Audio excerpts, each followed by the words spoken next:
Right, here we are. So, welcome to the Unschooled Podcast. Adrian Bethune, thanks very much for coming on. Thanks for having me, Rob. Cheers. It's a pleasure. So, in 2 years of doing this podcast, I'm ashamed to say you're the first actual teacher that I've interviewed. Really? Very, very privileged to have you. And what I always do with people is give them an opportunity to just tell people who they are, what they do, and maybe a little bit about themselves. Yep. So I'm Adrian Bethune. I'm practicing primary school teacher, teaching part-time. I went part-time when my wife and I had our first child. And so we've been sharing childcare. Last September, my book, Wellbeing in the Primary Classroom, I think that's in reverse. Is that available on Amazon by any chance? Yeah, it's available on Amazon. That came out because basically when I retrained to be a teacher in 2010, I just looked at the best ways of focusing on children's well-being as a core part of their learning. And yeah, also I've set up a website, an organization called Teach Happy, which is me going into schools, delivering training to teachers, but also delivering workshops with children. And I've also started to do kind of talks and keynotes at various conferences and things since the book's come out. So yeah, that's me in a nutshell. So before we get started, we had a little chat beforehand, but one of the things I didn't ask you is, what's the feedback to your work from teachers? Yeah, I mean, it's overwhelmingly positive, I think. Really? Yeah. Yeah, it's I think there's a couple of things I've had, and this is the nicest compliments are people that come up to me at the end of a training saying, I was really cynical when I saw a session on well-being or teaching happiness, but you know, your session was really informative and there was stuff I didn't know and I've come away with some ideas. And I think that's a big part of my training, is demystifying what happiness is or well-being is, like making it clear what I mean when I talk about happiness and well-being, to sharing the kind of knowledge and evidence there is. There's like hundreds, thousands of empirical studies now about what contributes to human well-being and flourishing. So there's a science of well-being, or sometimes called positive psychology. And then the other aspect is kind of giving practical ideas, like how you can bring to life the research, the evidence in a primary classroom, because that's what I've been doing over the last 9 years. So yeah, that kind of leads quite nicely to where we started, really, which was I was doing some research myself on Professor Layard and his work, and that's really where I came across the work that you were doing. So when I came across the data on well-being, I was absolutely floored by it. And there's a couple of things that really stood out for me. So as someone who's been in secondary education for many years, and I was also saying earlier that until recently I was working with children who had eating disorders, who basically dropped out of school, mainly from the ages of 14 to 16 because of the pressures of GCSE. But one of the pieces of data that really struck me was the prediction that your mental health at 16 is one of the strongest predictors of adult mental health. Yeah. Which just floored me when I found that out. Yeah, the terms are important. So from the Layard study, the term they use is emotional health at 16, which includes elements of mental health, is the strongest predictor of adult life satisfaction. So subjective well-being. Yeah. And the weakest predictor, which was, again, floored me when I read the research, is the child's intellectual development at 16. So essentially the grades the child gets is not a strong predictor at all of how happy they will be as an adult. And in fact, child's emotional health at 16 is significantly more important than all the grades and qualifications a person ever obtains in terms of their future adult life satisfaction. So it doesn't matter whether you go on to get a degree, a master's, a PhD, your emotional health at 16 is still the strongest predictor. And from the Layard research, the most reassuring for me was, you know, you might read that and think, well, that seems obvious to me that happy children grow up to be happy adults. Like, what impact can teachers and schools have? But the research shows that actually schools and teachers can have profound impacts on children's emotional health. So for me, it's a no-brainer. And I know Richard Layard argues this point, that because we all want our children to grow up to be happy, you know, whatever route they choose to take, or career or profession, whatever they do, that's ultimately what we would wish for our students. Sure.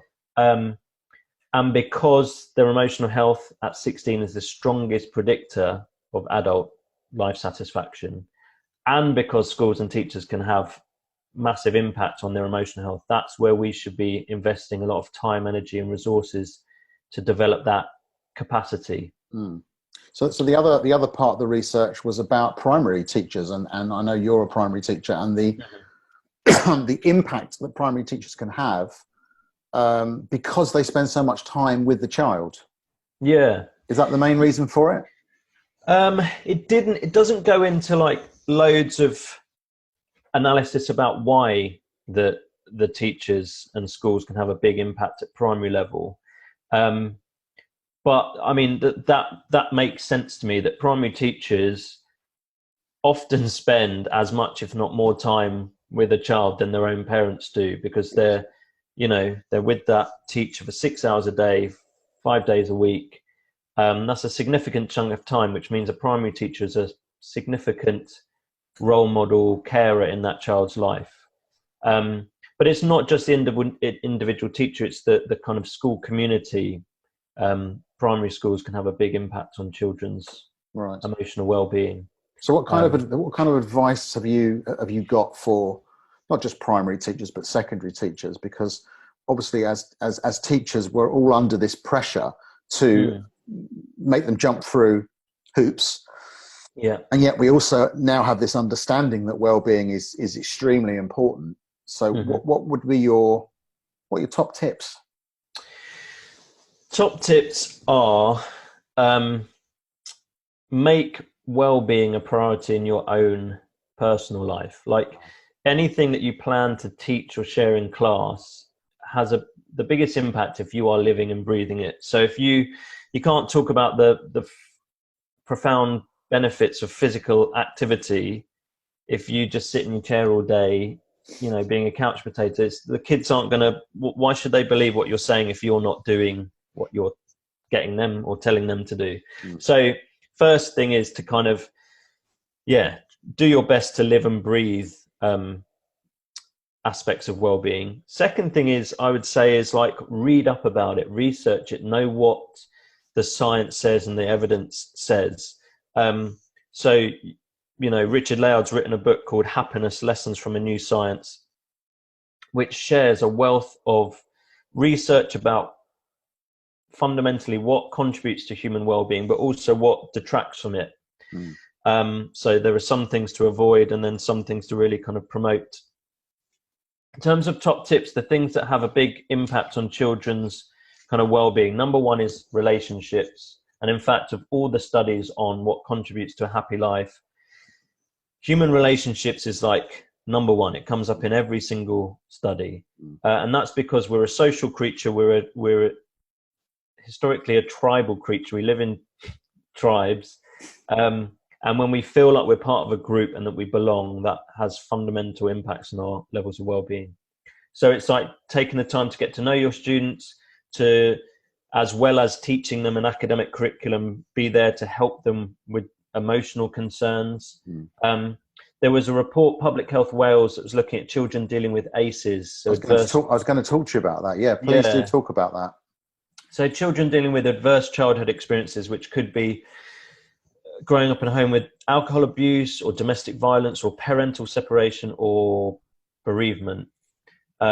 Essentially, the more ACEs a child grows up with, the greater risk of them developing mental illness. And this Public Health Wales report looked into children dealing with ACEs, and they found that some children had a kind of natural level of resilience that acted as a buffer that reduced their chances of getting a mental illness by up to 50%, which is huge, a huge protective factor. And the three key things were having at least one relationship with a safe, trusted adult. Which could be a teacher, presumably. Which could be a teacher, TA, someone in the school community, a counsellor, mentor. Supportive friends, which again can be, if you work on friendships and supportive teamwork in your classroom, then that, their classmates. And you deal with bullying as well. Bullying becomes an important thing to deal with. Yeah. And regular participation in sports. And again, I think that's about the physical activity, but it's also about being part of a team. So teachers can be profoundly important in a child's life, because you could be that one safe, trusted adult in their lives. And that's all they need. Ideally, it's more than one, but it's just one, according to this research, that has a big impact. Relationships, number one. Two, I would say, get your children moving more. Like, our children are more sedentary than they ever have been before in their lives. And we know from the research how important physical activity is for your physical and mental health. So the more that we can get children out of their seats, one, just moving more generally is good for well-being, but two, taking part in kind of moderate to vigorous activity is really good. So that's why in my book I recommend the Daily Mile, which is a free intervention. Children encouraged to jog or run 1 mile every day as part of a class. It's very easy to do in primary schools because it's your class. It's harder to do if you're a maths teacher in secondary Probably school. very tempting for maths teachers to do that, I would have thought.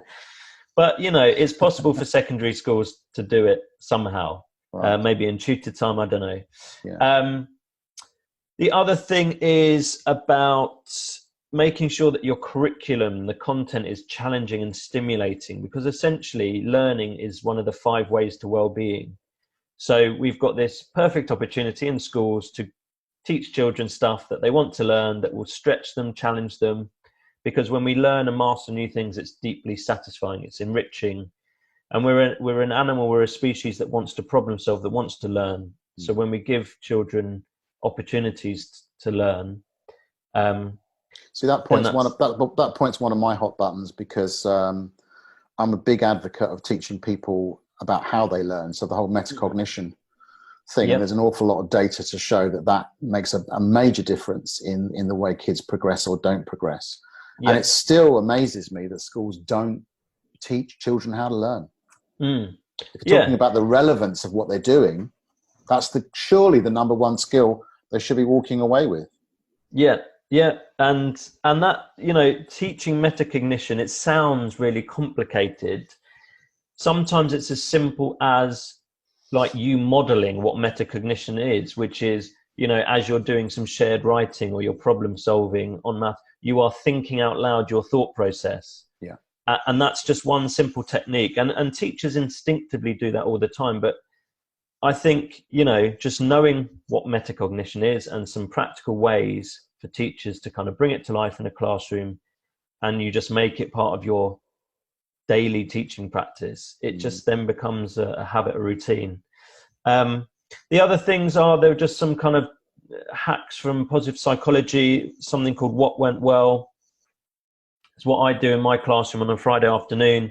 We reflect back over a week and we pull out 3 things that have gone well for us, because studies show that doing that activity where we consciously notice and savor the good things that are going on in our lives without making stuff up, we're just noticing the small good things, then that rewires our brain's innate negativity bias, which is basically that we tend to dwell on the things that aren't going so well rather than the things that are going right. And that can be done in feedback as well, in your maths lessons, your science lessons, as well as showing students, where they've gone wrong and helping them address those misconceptions, celebrating the things that have gone well, and just recognizing and praising strategies that children have used. And it's called like process praise, from the work of Carol Dweck and growth mindset. Which I think than just most teachers would be familiar with. So there's lots of small things that teachers can do that isn't massively time consuming, that once they become part of your teaching routines and habits, they really don't take much effort eventually. So my takeaway really from that part of what you were writing about in your blog was this quote. You said, "My most important job in the classroom is not the content, I'm about to teach my children. It's the human relationships I'm about to invest with each child. So what I like about that is the word invest. It's a nice use of the word, and it kind of, in a way, it goes back to what we were saying earlier about the Wales report. You know, being somebody who can be trusted by a child, even in a small way. Just a sense. Sometimes children find it very important. They think their teacher likes them, or my teacher likes me, or my teacher doesn't like me. That's a really big deal for young people, strangely. But it's important. It's massively important. The thing is that sentence or that idea in the context at the moment of government policy, and particularly Nick Gibb, which is talking about the importance of a knowledge-rich curriculum, and that's Ofsted's new focus. And that is all about giving children rich stores of knowledge in their long-term memory. And so my comment from that blog saying that the personal relationships I'm investing in is more important than, say, that knowledge-rich content, doesn't mean that I'm anti-knowledge, doesn't mean that I don't teach the children in my classes rich stores of knowledge that they can tap into from their long-term memory. But what it does mean, from my perspective, say children from disadvantaged backgrounds, the key argument used from the knowledge-rich school of thought is that those children, what they need most is rich stores of knowledge because they lack cultural capital and knowledge that, say, a middle-class child would have, because their middle-class child's taken to museums, they're talked to, they have conversations with, and they've got rich stores of knowledge that just happen through their upbringing, whereas children from disadvantaged backgrounds don't have that, so they need it, and they need it explicitly, and they need it a lot. Sure. But my thought process, my philosophy is that, okay, I kind of get that, and I teach lots of knowledge as part of my primary classroom teaching. But what will help a child, in my view, from a disadvantaged background most, is knowing that a teacher really cares about them, that values them as an individual, that notices them, that wants them to be a success, that is on their side, supporting them. That's far more important than that child knowing what a subjunctive clause is, or a fronted adverbial, or all of this other an equivalent fraction. That's my philosophy. And in fact, without that relationship, all of that other stuff that we want to teach will not land how we want it to land. That's a great point. And in fact, even someone like Professor Dylan William, expert on formative assessment, I read a blog of his recently. Decades of research has gone into the profound impact that formative assessment can have on helping children make progress. In his blog, he says that without relationships between teacher and student, he says all of the research in the world will not matter at all, because it's only when you have that relationship and you know that what motivates you, Rob, will be different to what motivates me. And when our teacher knows how to give you some feedback that will encourage and motivate you, and then tweak it because he knows that, or she knows that what I need is slightly different, that's when the research comes to life, but it's built on relationships. So there's two things I'd add to that, just because I just from my experience, having someone that believes in you is massively important, and making a decision to believe in a child is something that a teacher can do. And also trying to answer the question for the child, what's in this for me? Yeah.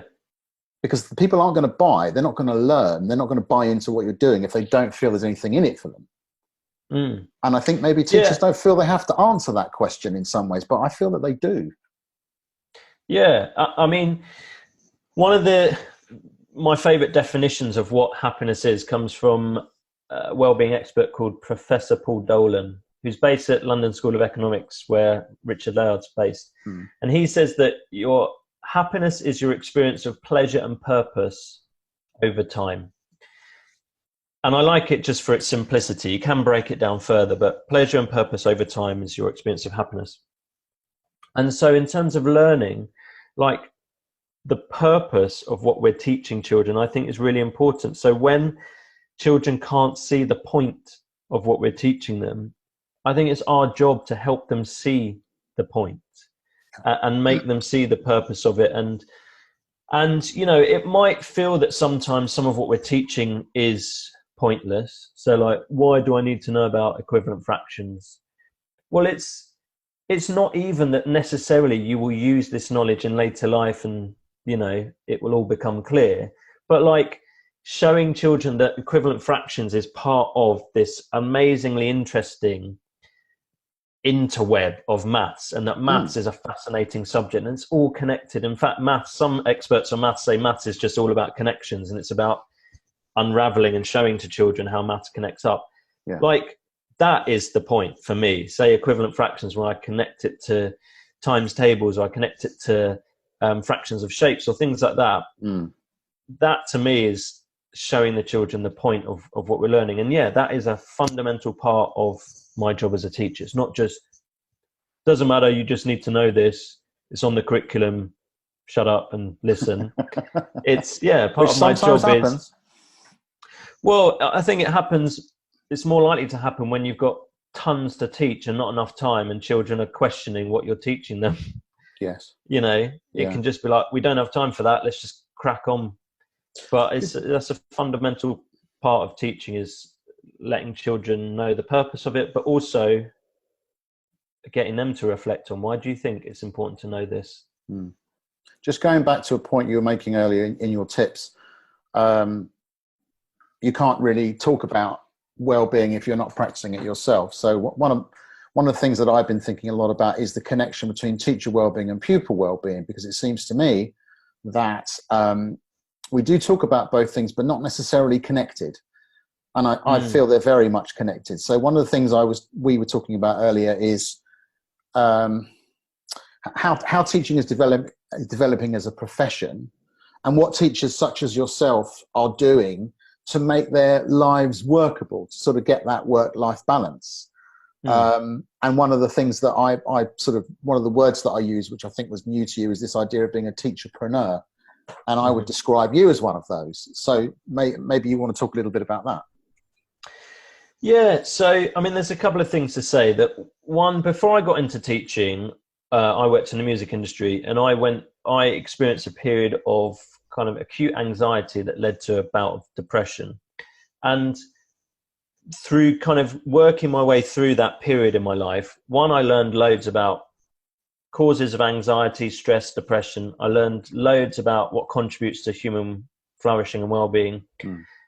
But because of that experience, I came to the realization that nothing is more important than your mental health, because that is like your filter on the world. So your state of mind literally affects everything. It affects your relationships, it affects the taste of food, it affects whether you appreciate the sunshine outside or whether, you know, the world just seems bleak to you.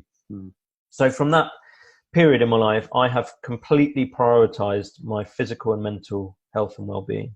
So when I retrained to become a teacher, and actually my mental health started to suffer in those early years, I started to find it hard to get to sleep at night, was always kind of anxious and worried about my to-do list. I early on caught the signs and made some changes. Because the research shows that teachers that are healthier and happier are more effective. They're better teachers at teaching the content, but they're more responsive to their students' needs. They have less time off sick. You know, there's loads of research out there that shows that in other industries as well, healthier, happier employees are better at their jobs. They're more productive, they're more creative. They work for companies that are more profitable. In terms of the teacherpreneur, basically, I went part-time when my wife and I had our first child, and my wife returned to work part-time, and we had agreed in advance that we would share childcare. So I taught for 3 days a week, and then I looked after my son Thursdays and Fridays.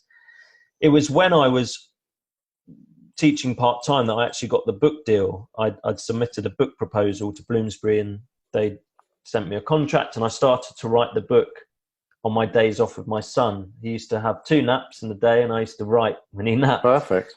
And then, the book came out, and I started to get more offers and invitations to speak at conferences, deliver training in schools. So I could have gone back to work full time, but I really liked the variety of actually teaching in the classroom and then writing outside, delivering training, working with adults as well as children. Yes. So yeah, the variety massively appeals to me. And yeah, so I am, I guess, a teacherpreneur in that I teach for a state school and I get my government PAYE pay slip. I also do freelance work and have my own kind of mini business, which is Teach Happy. But I would wager that the children that you teach benefit in some ways from this, because you're a more balanced and productive and happier person. Yeah. But also other colleagues are benefiting from it, and then their classes are benefiting from their increased understanding. Yeah, no, I'd agree. Like what I'm able to kind of bring to my school, I think is far superior than if I was there full time. So I'm learning. If I go and speak at a conference, I'm also listening to all the other speakers at that conference, and so I'm taking ideas back to my school. Yes. I'm also, I have a weekly Wellbeing assembly that I host in my school for the whole school. And during my journey, when I was writing the book, I was giving them updates and just, letting them know, I've received 3 chapters back from my editor, how many mistakes do you think she spotted? And I was like, showed them on the screen all these track changes. Like, look, these are all the mistakes that my editor has spotted or thinks I should change and improve. Yes. Just to relate to them, look, I'm going to be a published author. This is what authors have to go through. So when I ask you in the classroom to edit your work and polish it, and this is exactly what it means to be an author. That connects what they're doing. It gives them a reason. What's in it for me? Well, that's why I need to learn how to write. And also I've shared with them, there was one assembly, I was like, who likes to draw? And I was like, someone's job is just to design front covers of books.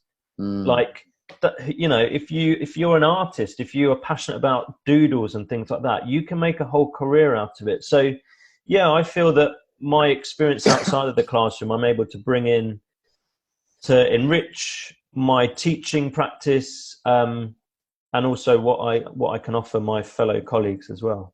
Fantastic. Adrian, that's tremendous. So if people want to check out your work, your website is www.teachhappy.co.uk. Right. And there's some blogs on there and some vlogs, a bit like R1 now. Yeah. My book is out. I've got a kind of monthly column for the online version of the TES, Times Education Supplement. So there's a wellbeing focus on each of my articles. Theoretically, schools can hire you as well to come in and do some in-service training maybe on wellbeing. Yep. So I'm just primary or secondary as well, do you do? No, I've started to do secondary as well, because the research around wellbeing is actually based on adults predominantly. So what I've done is kind of retrofitted it and tried to tailor it for interventions for children. So it's possible to, the research to tailor it for secondary school pupils. And I've done work at Oldham Sixth Form College and Queen Elizabeth Boys School in Barnet, where I used to go as a student. Okay. So I've started to do more work with secondary schools as well. Lovely. Well, thank you so much for coming on once again. I wish you loads of luck. Cheers, and Rob. I'm sure your career will go from strength to strength. Thanks, Rob. I appreciate that. Thanks for coming on. Take care. Take care. Bye now.